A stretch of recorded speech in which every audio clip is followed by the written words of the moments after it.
किसी भी देश के बेहतरीन शासन संचालन के लिए, गुड गवर्नेंस के लिए 3 बॉडीज का होना अत्यंत जरूरी हो जाता है। वो है लेजिस्लेटिव बॉडी, एग्जीक्यूटिव बॉडी और जुडिशरी बॉडी। लेजिस्लेटिव बॉडी का काम होता है किसी भी देश में लॉज का मेकिंग करना, लॉज को बनाना। एग्जीक्यूटिव बॉडी क्या करती है? उस देश में लॉ को इम्प्लीमेंट करना, उनको फॉलो करवाना। और तीसरी होती है जुडिशरी, जो लॉ से रिलेटेड अगर कोई डिस्प्यूट या कोई भी विवाद पैदा होता है तो उसको निपटारा करना, उसको रिजॉल्व करवाना।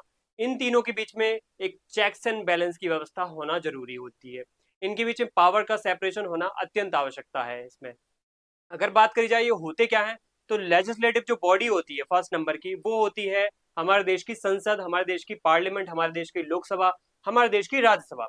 अगर बात करी जाए किसी भी देश की, एग्जीक्यूटिव क्या होती है? उस देश में राष्ट्रपति, उस देश में प्रधानमंत्री और उस देश के अलग अलग काउंसिल ऑफ मिनिस्टर्स के लोग होते हैं।